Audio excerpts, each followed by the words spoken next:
Thank you, Georgie. Thank you so much. Good evening, everyone here and everyone in the virtual space. Great to have your company as well. And Georgie, of course, you're going to earn your dollars tonight because you're going to be our roving reporter as well.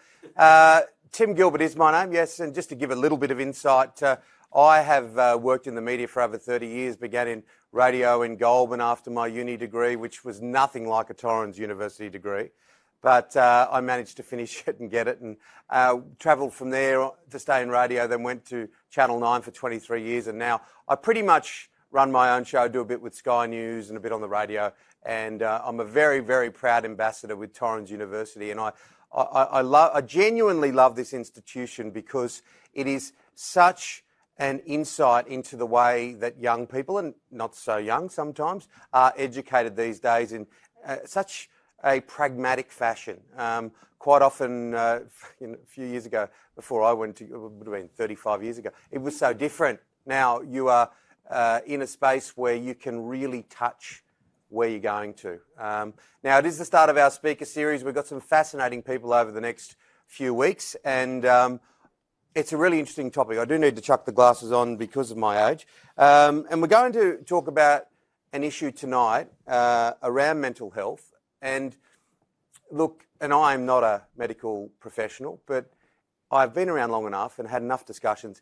Every single person, every person in this room here tonight, every person watching here is in some way affected by this. Some way. And for some people it's very, very extreme. For others who are fortunate enough, it is not as extreme. But it's still very, very important to the framework of who we all are and to the lives that we live. So hopefully tonight you'll be able to draw away some really interesting points of view from the people that we have with us tonight. I do want to give a little bit of a word of warning because the discussion tonight will include references to suicide, depression and self-harm that some of you watching may find confronting or distressing. So viewer discretion is advised, of course.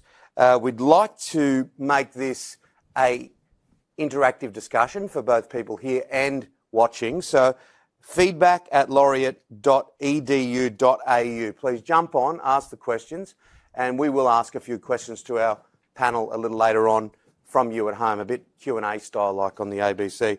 But I'm delighted to introduce our special guests. And what about these people?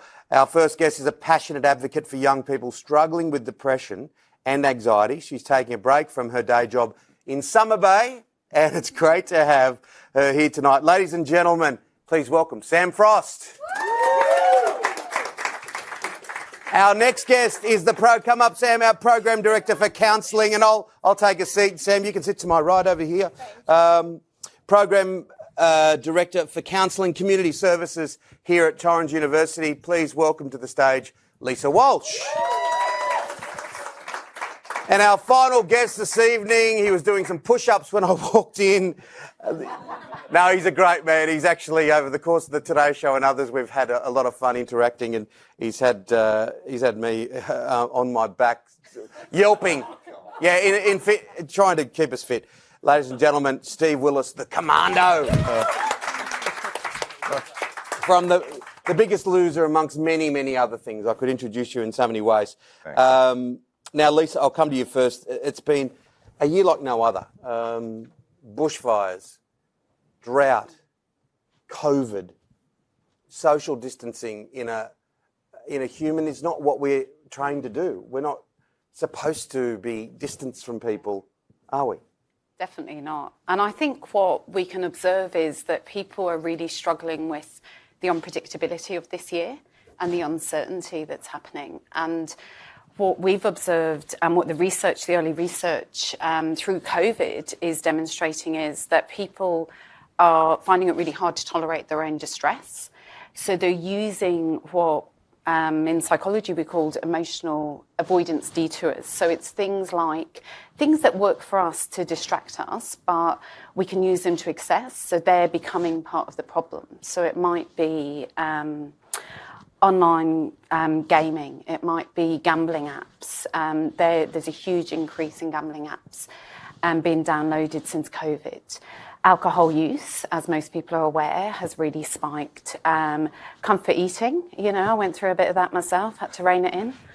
The old COVID kilos line.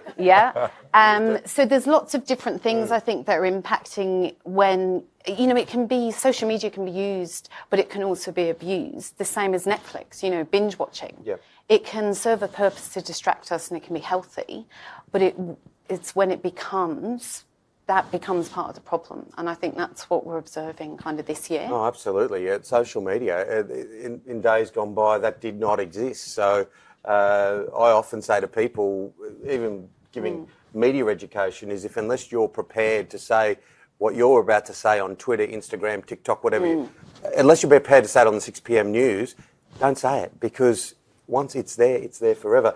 Steve, you run your own business. Health and safety, bang. Gyms were one of the hardest hit. Health and safety, hardest hit. How did you navigate through that swamp? And I know it's still there. Yeah, and I guess for myself, fortunate having a military background and spending a lot of time in the outdoors and running camps over the years, I just pivoted into the outdoor space, something that I was I guess not too well. I was quite familiar with it, and where a lot of others, we've as humans found ourselves quite contained within or in that indoor setting, and to step outside into nature is foreign. And so when the gyms were shut and people weren't able to go, a lot of businesses suffered. A lot of young trainers especially suffered because they relied on the employment to have an income. And for those who run or ran those types of facilities, maybe they weren't too comfortable going outdoors and putting some barbells in the car or dumbbells or the like and taking it into that environment, which is, I guess fortunate for me. And it's kind of the business model that I'm running now, because a lot of my work in that media space and what I've done over the years just evaporated in a short period of time. Overnight. Sam, how have you coped through 2020, the world wobbling on its axis? Many mental breakdowns, if I'm honest. It's been really difficult. My family's in Melbourne, and not knowing when I still don't know. They've briefly said, maybe the 23rd of November. But I'm really close with my family, and I'm an anxious person at the best of times. And any time that I need grounding, or I'm feeling really overwhelmed or quite low, I go home to my family, and that's my time where I recharge, where I start feeling like myself again. And so not being able to see my family has been really difficult for me. And I know a lot of people are really struggling with that. Also, it's been a time of self-reflection. We've been forced to sort of sit in our own feelings because our gyms are shut. And, when I want to escape from my own brain and thoughts, I'll go to the gym or I'll see friends, and you can't do any of that. So it's been really difficult. I think I'm just really grateful for FaceTime and, great friends that will reach out and check in on you. Doesn't quite cut it, though, the virtual space, does it? No. It doesn't. A virtual hug doesn't quite work. No, you need your people around you. You need to feel safe and supported. Do you feel a sense of energy? That I know that November 23, it does seem a little bit wishy-washy because we've had a few false dawns before, but at least there's a line there where you think, well, I can get to it. Yes, hopefully. But they did say that they were saying that Queensland borders were going to open on the 1st of November, and that didn't happen either. So I'm trying not to get my hopes up, but hopefully by Christmas we can all go home and see our families. Absolutely. Steve, how important is, and we hear it a lot, how important is physical activity and the relationship into mental health?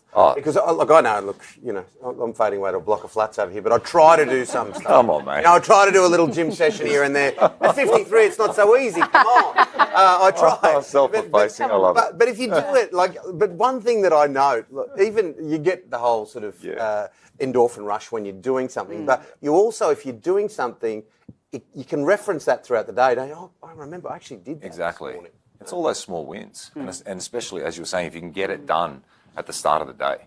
Like I'm up many days at 3:50 in the morning to run 5 a.m. sessions, pack the car, get it there. And those that show up at 5 a.m., they're committed. Because they've had to drag their sorry backsides out of bed, put themselves through the training session, but then they're on fire for the rest of the day. They've got that kind of that monkey off their back or the tick in the box. But the other thing we're not just our mind. And that's something that I guess when I was younger, I struggled a lot with, and how I expressed myself, because I wasn't too good with words. And the way in which I did that was... You got on top of that. Yeah. Well, physical activity, I did. I had to. It became my job. But it was through physical activity, and I guess I realised over the years that there's this thing knocking about inside my head, but I've also got this wonderful body that I can utilise and put to use. And the combination of the two, and as I've learnt lately with meditation or the past few years in yoga, it's opened my world up, significantly. From a clinical space, that whole relationship between activity, and that's one thing, like, you can't change the direction of the wind, but you can adjust your sails. I love that quote, because we've all had to be nimble, agile, pivot. And and acceptance. there's been ways to stay fit. Yeah, and having an acceptance of our current situation, whatever you find yourself in.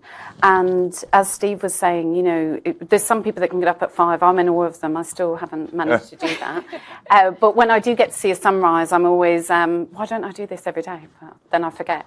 But we can really work on small, as you said, small wins. Yeah. And I work with clients a lot around what can you do less of and what can you do more of. So just introducing, shelving the judgment and just saying, okay, well, what's a little micro step that you could take? And it might be a better food choice. It might be limiting your online shopping, because that's become, an issue in the last few months. So, it can be something small. And then what can I do more of? So actually I can get out in nature, which we know the healing power of nature, to ground ourselves in nature.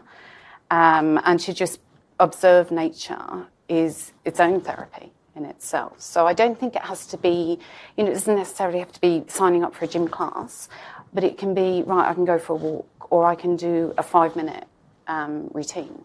Absolutely, or park far enough away from somewhere. Give Yeah. yourself a little bit more of a walk. How important is communicating, Sam? You've mentioned a rocky old road this year. Yeah. How important is being transparent and not locking things away? The most important thing you can ever do is be transparent about how you're feeling and reach out to people. I think, like, even before all of this, breakdowns in relationships and breakdowns within yourself and your mind, is when you're not communicating how you're feeling, you're trying to bottle it all up. But the greatest thing you can ever do for yourself is to reach out to a friend and say, you know what, I'm not doing okay. And I can almost guarantee you they'll say, you know what, I've been struggling too. And it's just opening up that conversation and realising you're not alone. There are people just like you, and they can check in on you all the time, and just having someone that you can be free and be yourself to is really important. One of the most important things you can do. It's even harder when it's public, huh? Look, you've been through some public things, that very public things, breakups, that whole stuff. Look, I can talk about it because I've been hammered myself and been in the public, and people have made stories up and all that kind of thing. And you have to build a sense of immunity around yourself to that sort of coward's castle or that. Otherwise, it will send you crazy. Well, I guess I'm fortunate again for many years of training in the military, and anyone that's been watching that show on television lately will kind of understand, what I was exposed to. But in saying that, it took me many years to let go of the idea of who I thought I needed to be for other people. And as I started to settle back into me and show people more of myself, regardless of what was being portrayed out in the media, I just fill your boots. This is me. My kids know who I am. Those that are closest to me know who I am, and I'm still going to get up each day and do those things. And as Sam was saying, having those that are important and close to you there because there's trust. And I think there's some of the biggest things, those values, those attributes and the like, we need more of. How have you coped through all of that? Because you've had some very public things too. Everyone wants a piece. Everyone wants to make some garbage up. And, obviously, I think you'd be handling it better now than maybe at the start. Yeah, well, actually, I feel like I'm at a similar space as well. I just feel like It is extremely difficult when you're going through it. You feel like when you're reading all these things, you feel like everyone's reading it, and then you realise no one cares. But it's a good mentality to think that no one cares. Yeah, but it's certainly been, once I've become more in my own body and I know who I am, I know who my people are, and just having that safe network of friends and family, then nothing can knock you over. You definitely get knocked over, but you get back up quicker. And just having people who know who you are truly, and then all you can do is be your most authentic self, publicly and privately, and that's all you can do. And all the rest is white noise, social media. Yeah. You talk to us about that because you're working in a space now where that plays a big part. Yeah. And I love what Sam and Steve have both said about being authentic, because the more honest we are and the more authentic we are, the more success, we achieve, but also the more things are transparent and it's congruent and it's easy because you're just being yourself. Yeah. So that's when it's easy. And I think whether you're in the media spotlight or not, the more congruent you are and the more honest you are, then that's going to help you, ground yourself in your own life.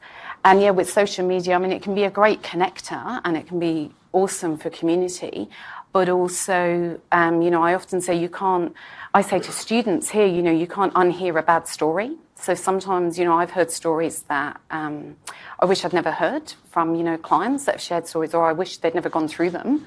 And the same way in social media, you might read things or get distracted by things. And particularly when they're about you personally, I think that must be very hard. And it depends on how you're feeling, how you can accept that on any given day.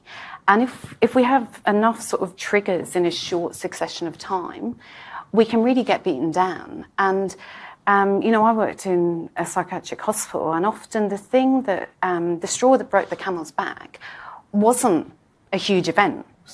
It was a small thing that on the back of other things, and people aren't immune. There was CEOs in there. There was a couple of well-known people. There was mums. There was dads. There was all sorts of people, young people, but we're not immune. But it's the small things. So you don't know how those words can affect someone, or how even reading a story can affect you, or seeing something. Now we just churn things out and videos get pushed up, say, on Facebook, and you're seeing something that maybe you don't want to see, but then you've seen it already, and that's a worry for young people particularly, I think. Feedback at laureate.edu.au, and we're going to ask a couple of questions later from you, so make sure that you pop in and ask us a question. We'll only ask the nice ones because we'll block the bad ones. So I know there will be no bad ones. How good is it to work in this space, to work with other people, to share your story with theirs and have them share with you? Yeah, it's one of the most fulfilling things I've ever done. I feel really grateful to be working in this space, and I get to interact with really beautiful people. And I think one of the biggest things, that I briefly said it before, but one of the biggest things that I've learned is you're never alone. And I always feel inspired by the people who reach out. I'm pretty transparent with my mental health struggles. And anytime I've been transparent and told my story truthfully, sure enough, I'm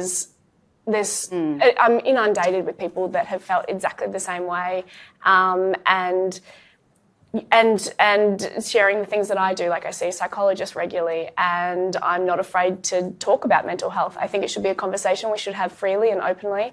Like we ask about our weekends, I always say to my friends, how's your head and how's your heart?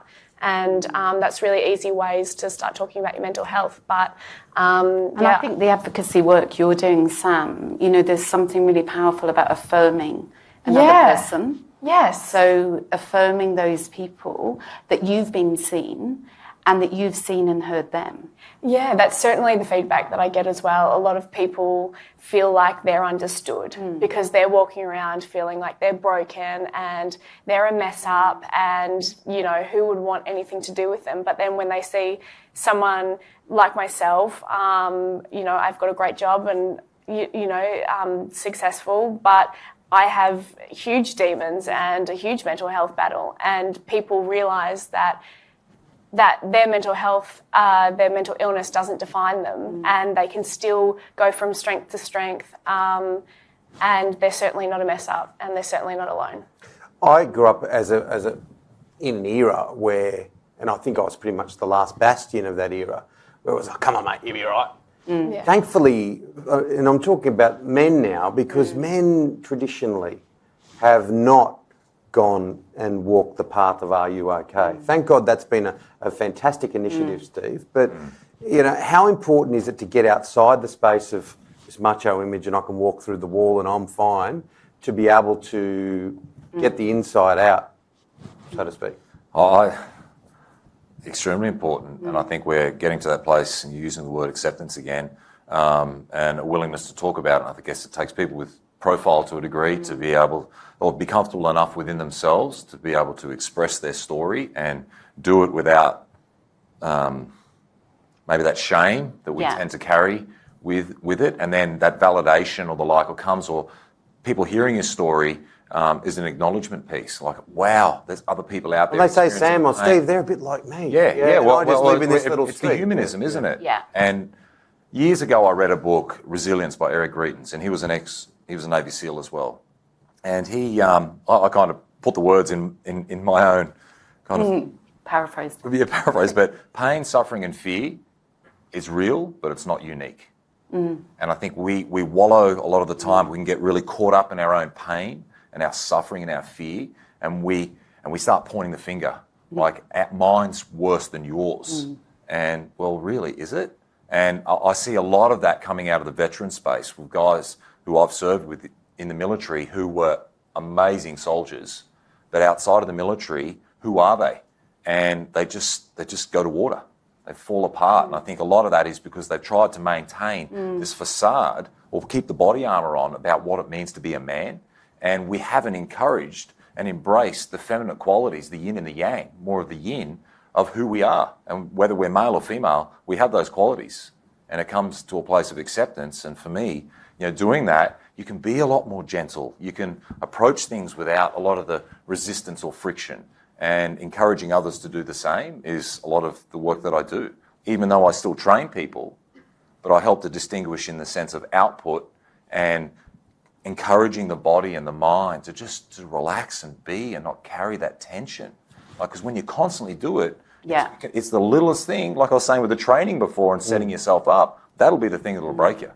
I can hear in both your voices the sense of reward you are getting with working in, you know, in the different spaces, but similar in the sense of, you know, helping people be better and listening to their story. And that listening quality is such a great quality in any human, isn't it? But here at Torrens, I'm going to hear from a couple of people who work in this space real soon.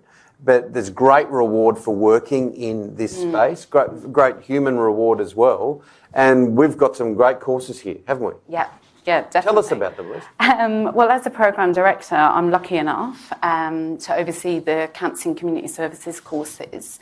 So we've just developed a new Masters of Counselling. So within that, there's some great innovative subjects that I'm really passionate about that include, one of them is around digital counselling. So looking at how apps can support people in therapy and improving their well-being. Using telehealth and helping students become comfortable using telehealth. So we're breaking down those barriers to accessing mental health, and we saw more of that with the bushfires at the start of the year, and now with COVID we're seeing that becoming more and more commonplace, which is awesome to see. And another area that we've been working on is around suicidality, and it's a real passion of ours here at Torrens, to help lower the rates of suicide in Australia. And what we noticed was, through holding focus groups, was that some of our students it's hard to be comfortable for people to, I'm very comfortable talking about suicide, but not everyone is. So then to equip our students to feel comfortable to hold space and to really understand there's a lot of learning that goes with suicide awareness. And, for example, we can have a continuum of a fleeting thought or an ideation of suicide. So it might be, I don't want to wake up in the morning, or I don't want to be here anymore, which I would argue in my experience that everyone probably has at one point or another in their lives. And then along the other end of the continuum is intent, and they've got a plan. They know when they're going to do it. They've got the means. And then there's people in between that continuum. So I think it's really important to educate people around suicidality. So that's an area. And then at the moment, we're actually doing a free online course, and it's in conjunction with Beyond Blue, and it's awesome. I'm humbled enough to be one of the learning facilitators, part of observing the discussion forums and the sharing of stories there, and the affirming of people's experiences and suffering is really powerful. And just people being brave enough to share their lived experience of mental health is just, to hold that in itself helps create a culture of healing. So if people are in this room and all those watching, breaking it down, what are the courses that they can do? So there's a diploma, there's a master's. Just let's break those down, just to articulate that. So there's the entry level at tertiary level is a diploma of counselling communication skills, and what we've noticed through COVID is, as an entry level for people that have never studied, maybe at university level, it's a great kind of gateway course into higher degrees, and it's 8 units, and they can complete that in a year. And they also get to do professional practice, so they get 200 hours of professional practice. And then we have a bachelor's of applied social science in counselling and community services. So we're lucky enough to have many students that train in, say, the domestic abuse space and become case managers or case workers in that area, addiction. So work in community settings, supporting people with disabilities. And then we have the counselling bachelor's, which is working mainly one-on-one or facilitating. Which plays to what we've been talking about here. And holding that space where we equip students to be able to, it takes courage for a client to verbalise their story. So allowing people to verbalise their story and skilling our students up with those counselling skills and those nuances, because there's lots of ways to listen. And I think what happens is when we're untrained, we want to solve. And what I've kind of learned, on my journey and my professional journey and personally is we don't need someone. I had a member of my family when I was really struggling. They were like, well, just do this, and I was like, it's exactly not what I need to hear.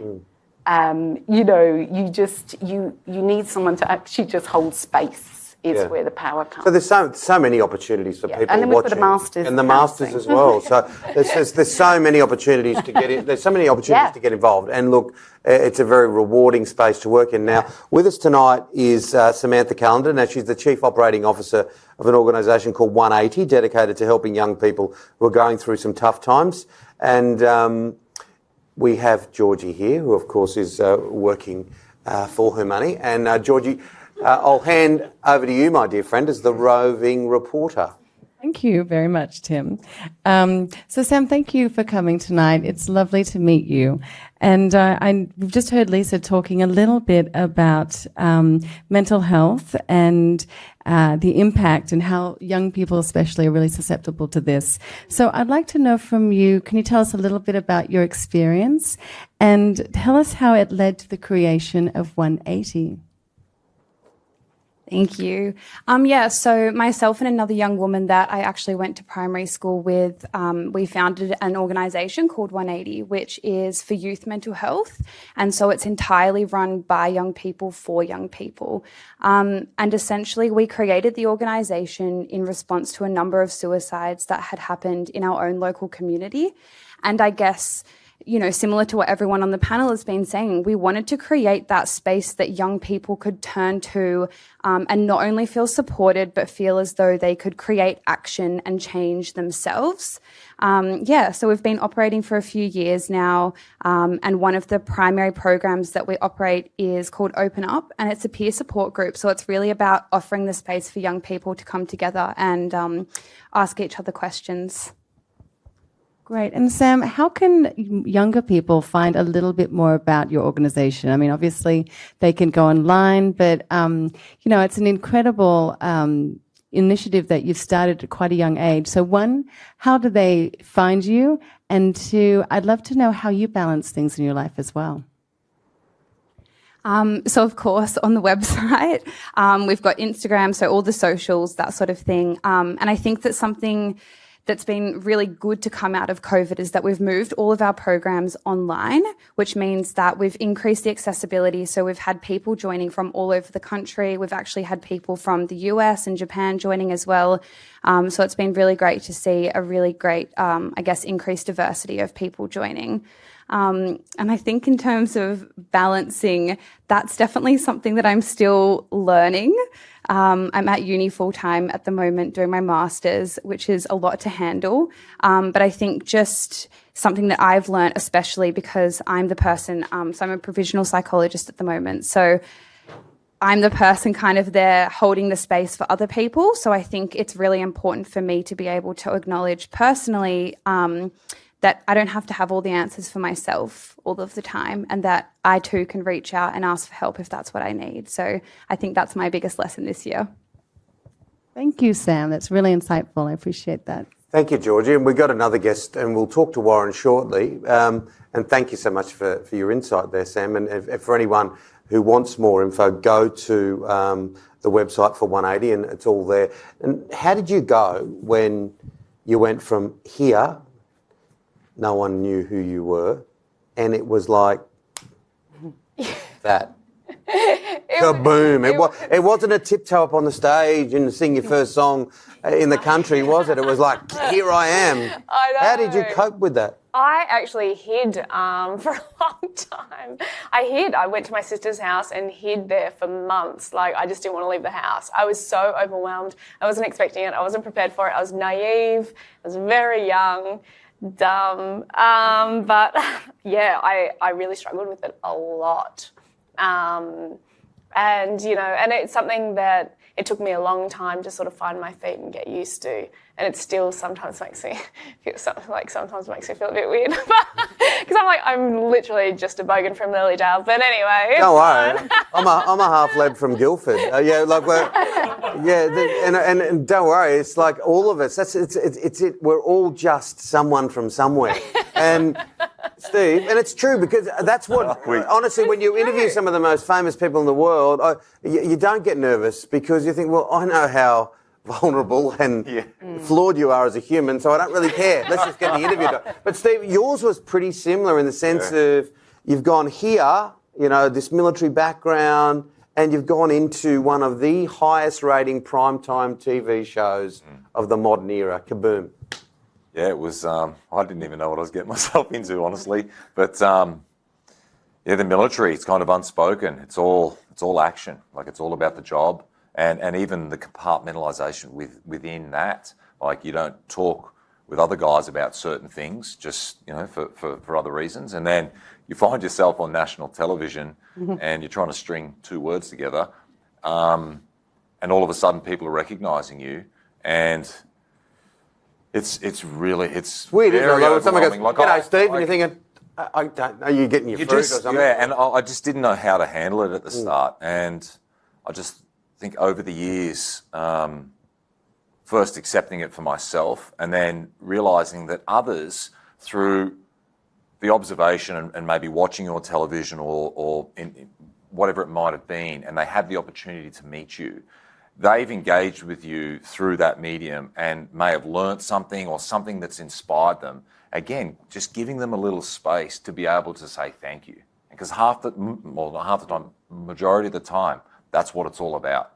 And when you do that, you afford them that, they kind of come and go. And there isn't too much resistance to it.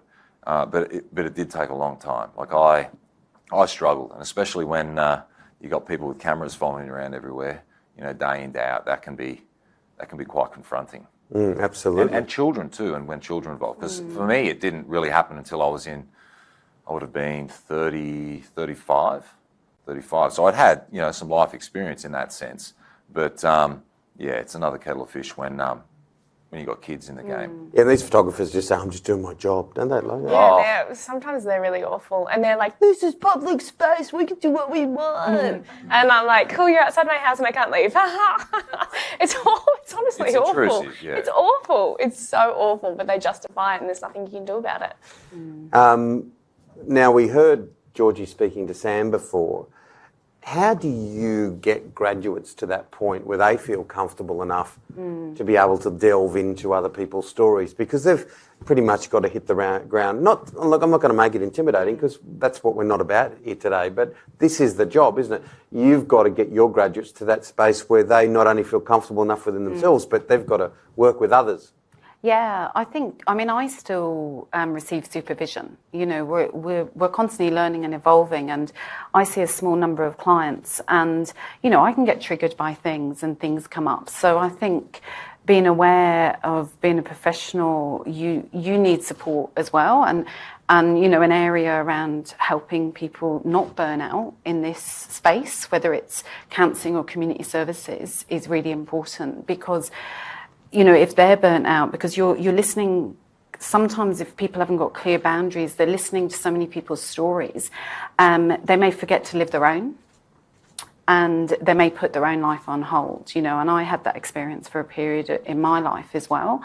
And I think part of it was experience, and it took time, and it took, and that's why I'm so passionate about educating people about good boundaries and understanding things like vicarious trauma. You know, you can hear a story, but you can feel it as your own and experience it as your own. And this is what we talk to students about. And then they get supervised placements, and they get an opportunity. We've got a clinic here downstairs where they can do counselling, and they're trainee counsellors. So yeah, there's lots of, and a lot of our units are very practical. We have a number of subjects applied counselling where it's all about sharing and feeling open. So we have an observer, a client, a counsellor, and then the students swap over, and you end up, it forges great friendships because they share, even though it's educational. I always say to them, try not to cry before lunchtime, but it doesn't always work. Yeah. But there's always tears. But that's just the nature of, you know, I kind of will say, oh, just use something that's not too triggering. But naturally things come out, you know, we're vulnerable people. And I liked what you said earlier about pain and suffering, because pain and suffering is so subjective, and one person's pain and suffering may be someone else's just daily life. And I think having non-judgment and respecting someone and what they're going through is really important, because I was going through difficulties in my life, and I'd have a client that it might seem quite trivial to me, and it might seem like they're talking about a broken nail, but that's important to them. So that's really important, and we try and educate students about the importance of that. Yeah, to zero in on you, because you can't be inside someone's, as much as you want to be, you can't be in someone's world. To be present, I think, is the biggest key. To be present and to hold space and to be comfortable in silence, which the students struggle with, and I clearly struggle with. To hold space for someone to verbalise. You know, you might be hearing a story and they may never have verbalised it before. Yeah. Listening's great, isn't it? And listening's for people at home. To be a good listener, I always have a bit of a joke. If someone comes up to you and says, I've got fingernail cancer, I've got an hour to live, and for the next 55 minutes, that non-listener will go and tell you about, you should have seen me on the golf course today. I was crap. What did you say about your fingernail? Oh, I've only got a few minutes left. You know, some people, like, that's why listening is so important. Look, also here tonight, Indigenous Australians are another group statistically, as we know, more likely to experience challenges with mental health.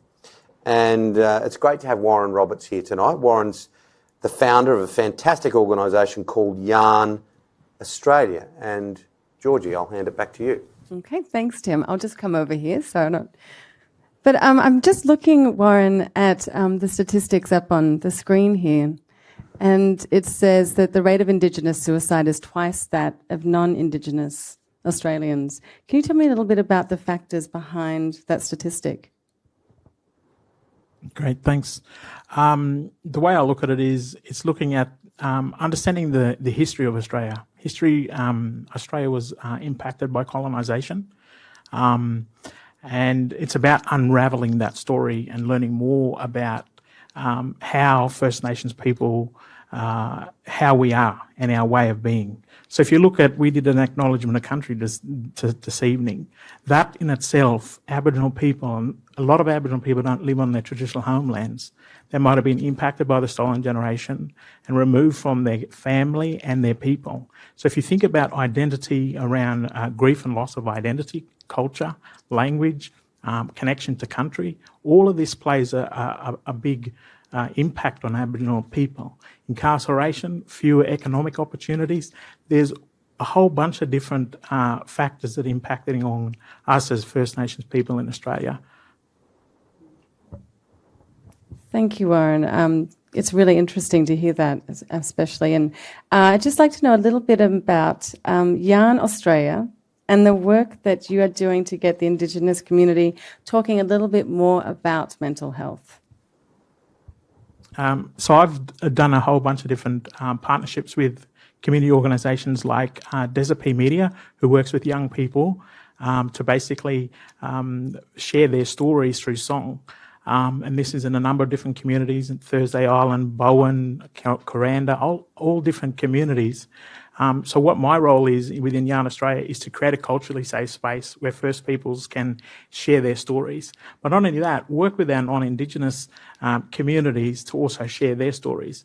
As First Nations people, we have a verbal and visual way of looking at the world. So everything is about people and culture, land and connection. So it's about literally a relational culture. So when you understand the impacts of some of these issues that you see on the screen, it is about that relational culture. How do we reconnect First Peoples to their culture, to their land, to their people? But to do that, our non-Aboriginal brothers and sisters also play a role in that. And so what Yarn Australia does, we create culturally safe spaces where we also inspire non-Aboriginal Australians to learn more about their story. So if you can learn more about your story, you can then understand my story. And so we just create those spaces just to allow people to be heard and also to reflect on their stories. So let's create a relational culture. And the more that we can create those opportunities to empower people to speak, I grew up with our Aboriginal elders, and so they've, passed down knowledge to me around how we can do that. And the biggest thing that our elders always talk about, if we stop talking, we create more problems. Mm-hmm. So let's own this opportunity and talk together and build a relational culture and move towards the future of what Australia could be if we open it up. But what I find is when I work with non-Aboriginal people, they don't know how to have that yarn. I said, how long does it take for you to talk about the football? 2 to 3 minutes. I said, if we can be intentional and talk about your story in 2 to 3 minutes, then things are possible. Because what I find people say, oh, well, there's not enough time, or do we need, a whole bunch of different resources? I said, it takes nothing just to say, hey, I want to tell you yarn for 2 to 3 minutes. These are the way that we can build intentional relationships, create a relational culture with our First Peoples, and making a better place for everyone. Thank you, Warren. And I love that it's termed Yarn Australia.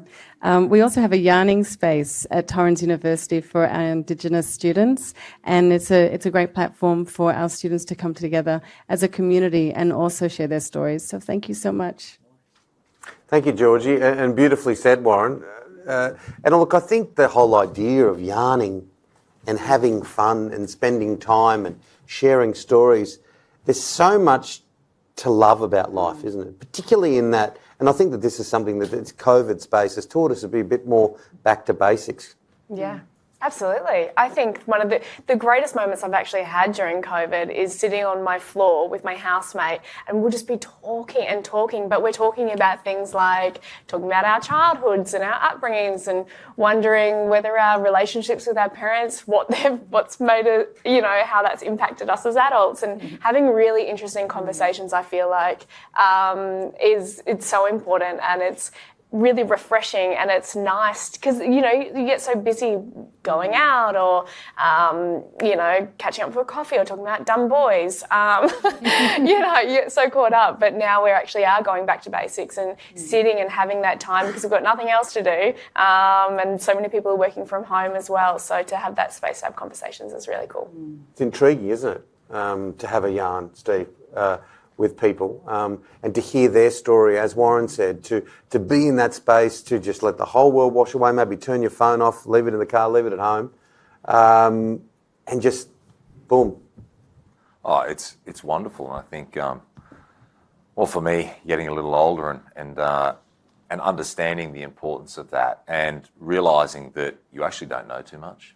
you think you might when you're younger, and as you get a little older and you're more willing to open yourself up to different cultures and to just listen and experience and learn something new, and then take that as maybe a pointer in a direction and do your own investigation. And you can have a whole lot of fun with it. And I think that joy and happiness that you can derive from what you might seem is so trivial is wonderful, because it doesn't cost you anything.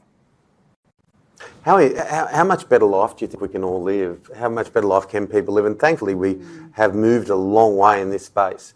And I'm talking about prejudice, I'm talking about racism, I'm talking about being devoid of judgment and being humanistic at its most basic level, whether it be sexual preference, whatever the case may be. Yeah, there's much more acceptance, I think. And how much better is it to be like that rather than be rigid and sort of... Because a lot of people get these hangover effects from their parents, grandparents. Ancestral, yeah. And there's also...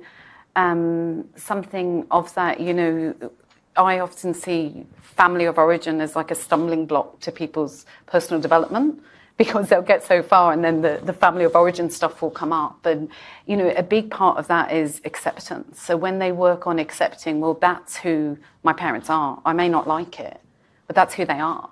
But it's the non-acceptance. It's, an author, Byron Katie, says, don't argue with reality.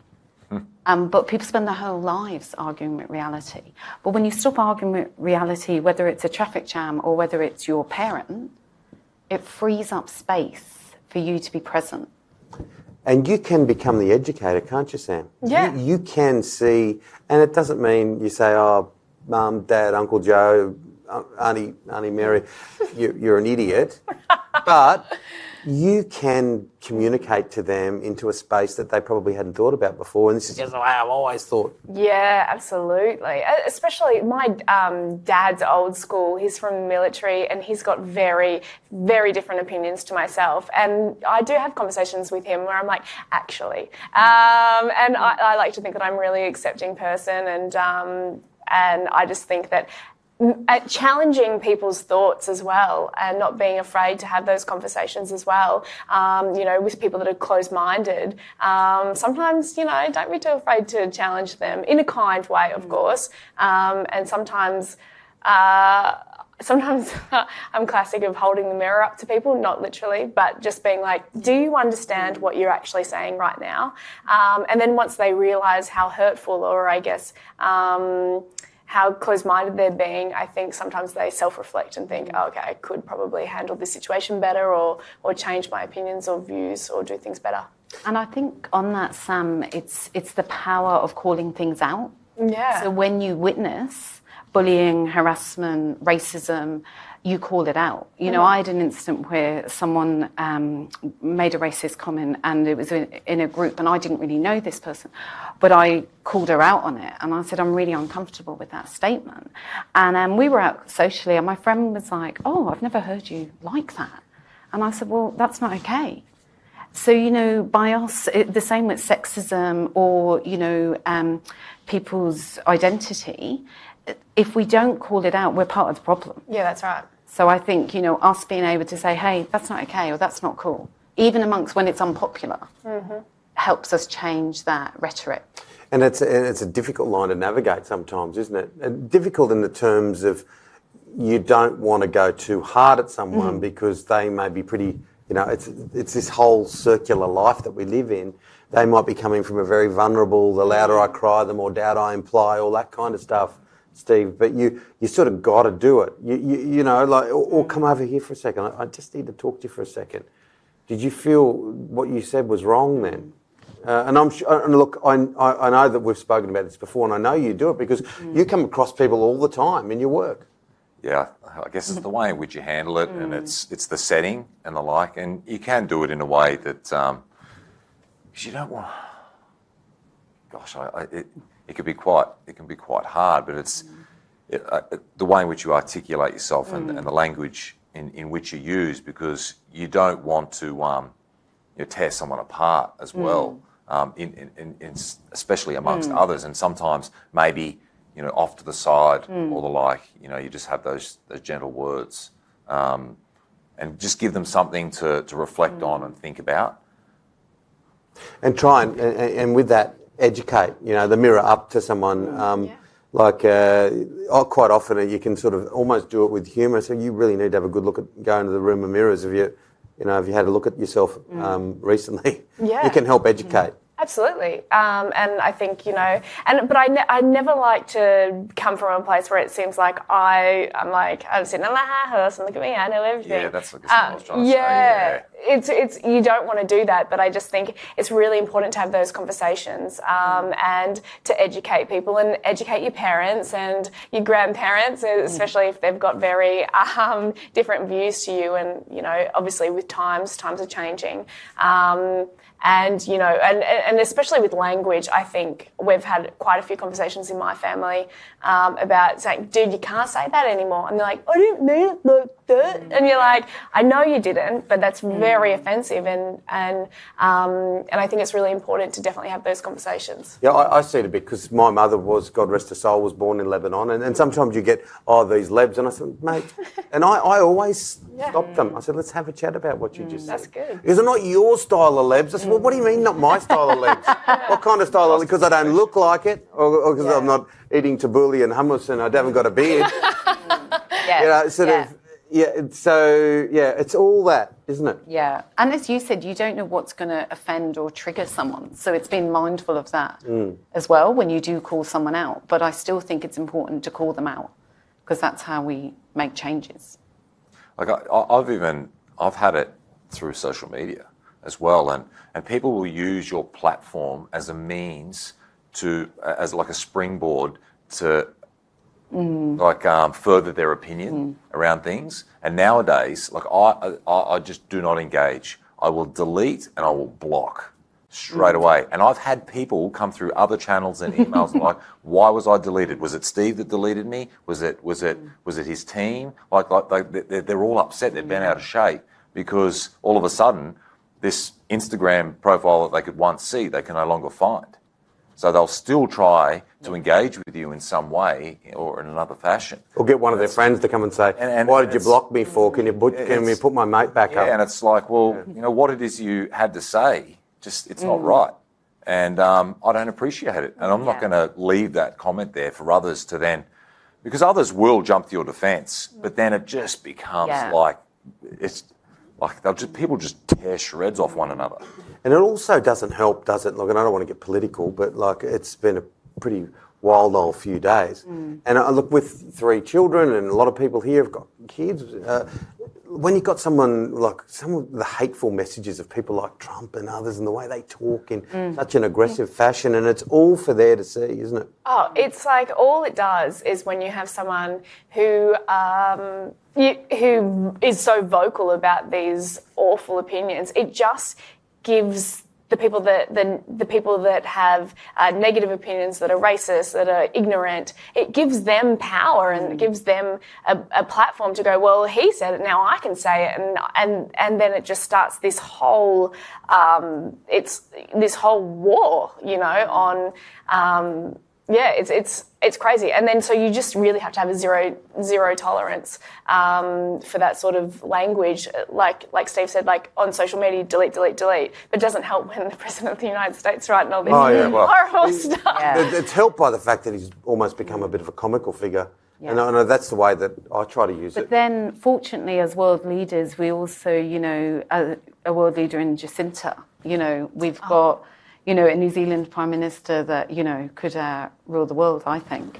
When you look at that, and it goes back to the yin and the yang of that power of the feminine energy as well, in those kind of leadership roles. Like, I've with social media, I follow a lot of gurus and the like in the spiritual side of things, and hearing their messages off of the messages of others that are very ignorant and it's like fuel to a fire. They use those messages to show another way of thinking and an approach and helping to bring a little more calm and peace into the world. So it's only through, we live in a reality of polarities. And I think we lose sight of that. It's only through knowing and understanding one end of the spectrum that we can encourage more of the other. And then we talk about trying to find that balance somewhere in the middle. And Thich Nhat Hanh, who's a wonderful Zen Buddhist master from Vietnam, who had to escape Vietnam and went to France and create a plum village. When he was asked by Oprah Winfrey once, sitting there, when she said, "You're just so calm and peaceful and such a wonderful human being," and he put his two hands together and said, "It's a daily practice." You've got to encourage it. You've got to practice it. Yeah. It's which way do you want to practice? And do we want more peace and beauty and joy in life and to be able to see all the vibrant colours? Or do we want to go down or continue down that path? I was in the military. I know what it's all about. And it's very destructive. And even the emotional side of things we were talking with men before, like even in sport and contact sports, it's not about kumbaya and, you know, about love and happiness and joy. You're encouraging aggression. You're encouraging anger. And the more we do that, the more people buy into it and society becomes that way. Well said. Okay, well, let's open it up to the forum. We might try and get some lights up here. Oh, actually, we probably don't need it because we are shooting this for the people at home, I say with the cameras. But has anyone got a question? Dan, I'm sure you do. So There's a question at the back. there's a question at the back already. I wonder whether we might have to get the microphone to the back. Georgie, you really are. I think there is a future career for you in this, don't you think, Lisa? I think Georgie's absolutely nailing it. That's why this The commercial networks will be all over, Georgie. Hi, Ian. I know Ian well. I'd like to introduce Ian as one of our senior lecturers here at the Piedmont campus. Ian, you have a question. I do. It's relating to people starting on their journey of health and well-being. So thinking about somebody who hasn't really spent a lot of time in that space, where would you encourage them to start? And I mean by that from the sense of whether it's exercise or, you know, working on their mental health, their happiness, their engagement with others, their social connections, or is it nutrition? Where do you think people should start, or is it purely individualized to each person? Steve? Oh, for me. I think it's individual, and I guess it depends on the age as well and where you come in at Their it. capacity. And yeah, exactly. And for some people it might be nutrition and just making some small choices and changes to get that ball rolling. Others, it's exercise, and it might be an engagement in quite a superficial way. It's more about the weight loss and the aesthetic, and unfortunately, you know, the impact of, again, social media and, you know, one reality which is online to actual reality, and you know, balancing that out. And even with the addressing more directly the mental health side of things with you know, things like meditation, or, you know, sitting still for a lot of people and being with yourself is probably the hardest thing anyone can do. So yoga and movement that's more of a flow and a rhythm where it still requires that that awareness or that observation of self, but it needs you to be present in the moment. And the more that you practice any of these things and you grow that awareness, it starts to, I guess, roll into every other aspect of your life. And for me, it's, you know, I think reflecting back, it's been a life's journey to this point, and I'm deepening that understanding and growing my awareness to the point where you can be in that presence like meditation all the time. Another question from the audience before we go virtual.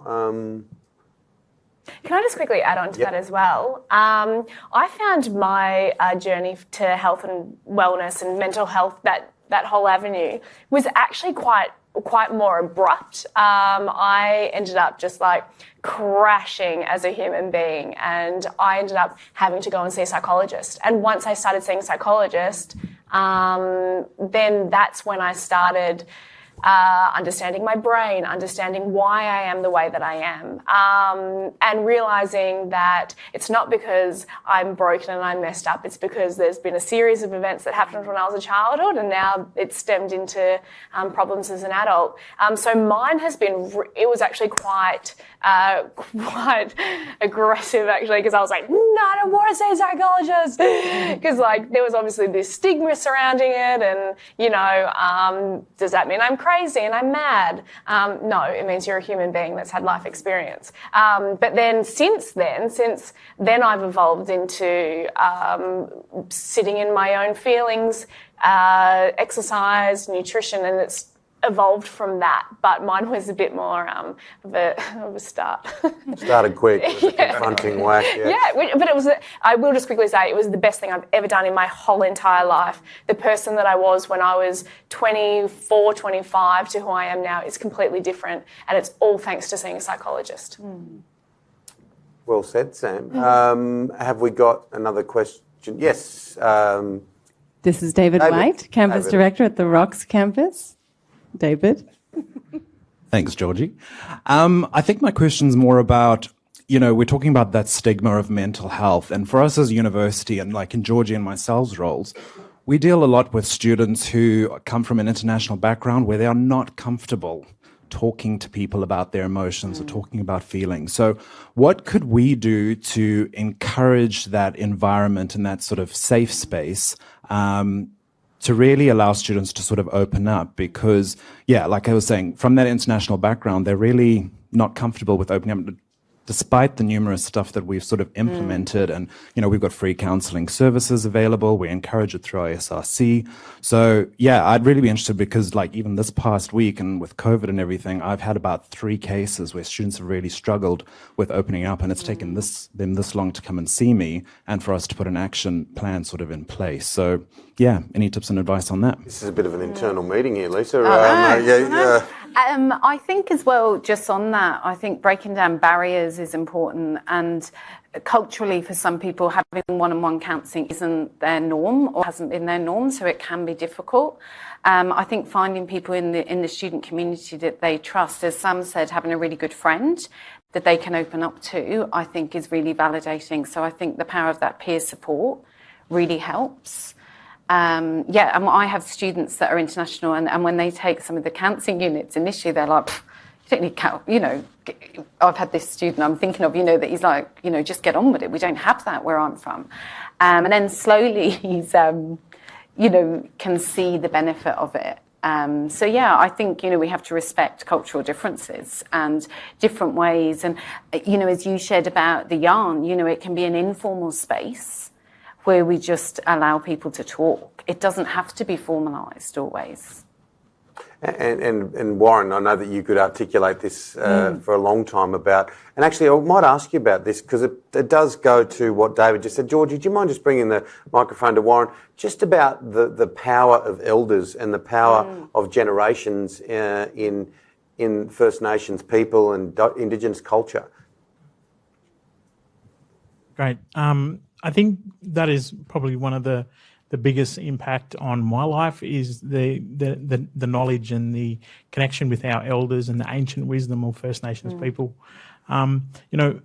They just give you these one-liners. Now, as First Nations people, we're storytellers. So we're the story of the mountain, the river, the sea, everything.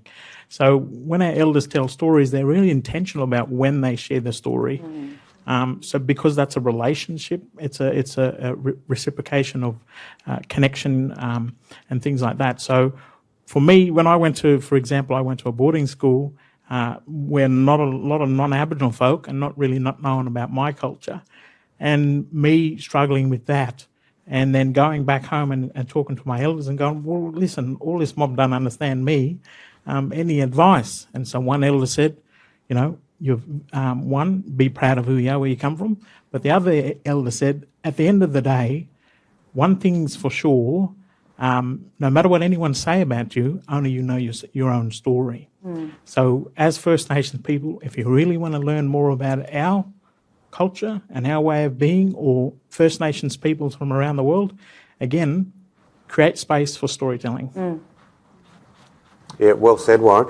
All right, we've got a few questions from those people watching. We do. We've got some questions from feedback at Laureate. And along those lines about storytelling, this question is for both Sam and Steve. What's the worst thing you've read about yourselves and how did it affect you? Oh. Do you want to go first? I can't think of any one worse thing.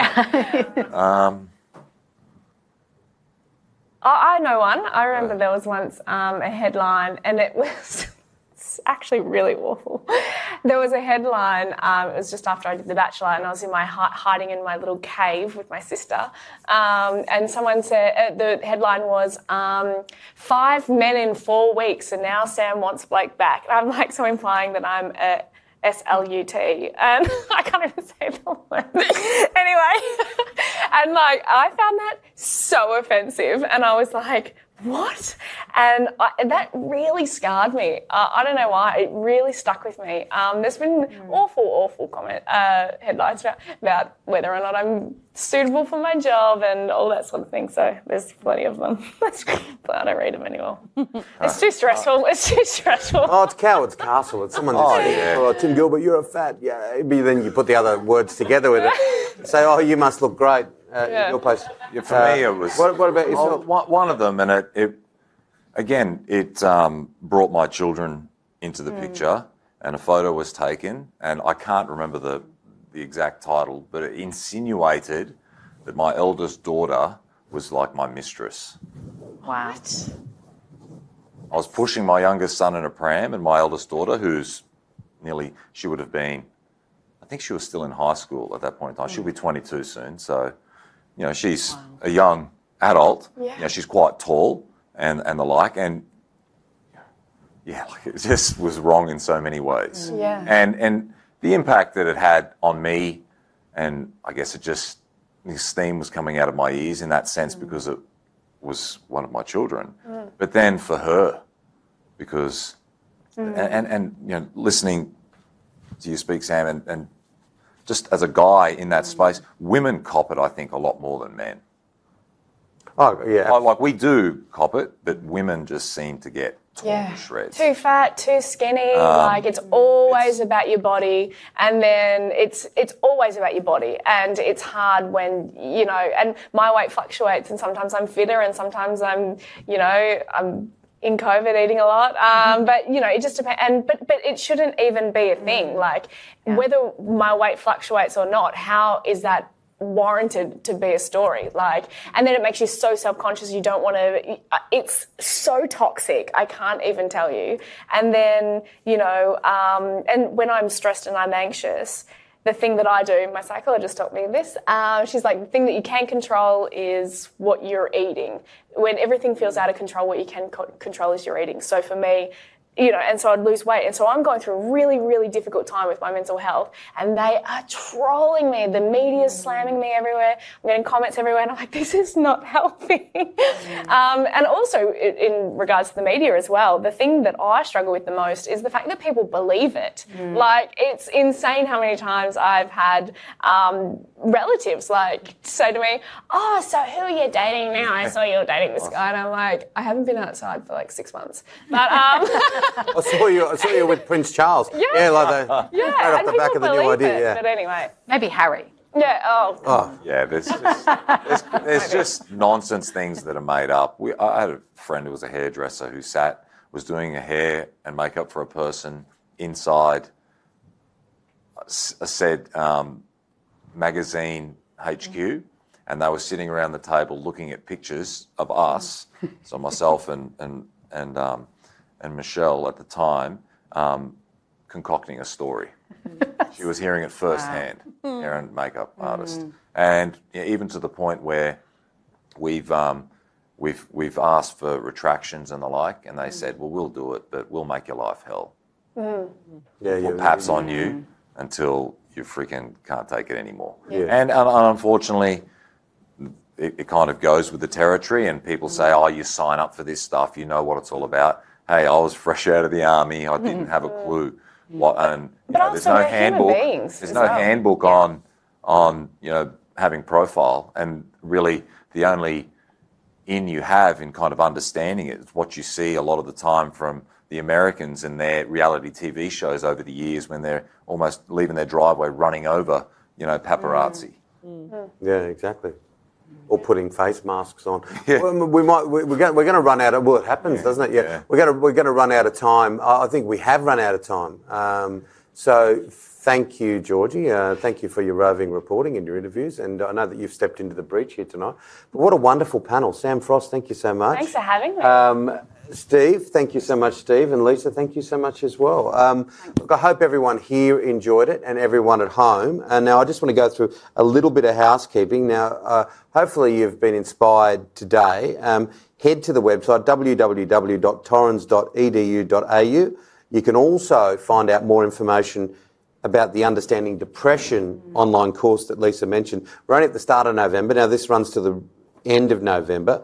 So get on and have a squiz at that as well. And to play us out, a wonderful singer-songwriter from Country, New South Wales. She's been showcased on Triple J, Unearthed, and her new track, Dreams, is out now. Ladies and gentlemen, have a great evening. Enjoy the rest of it. I'll hand over to Grace Fuller. Grace.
Thank you.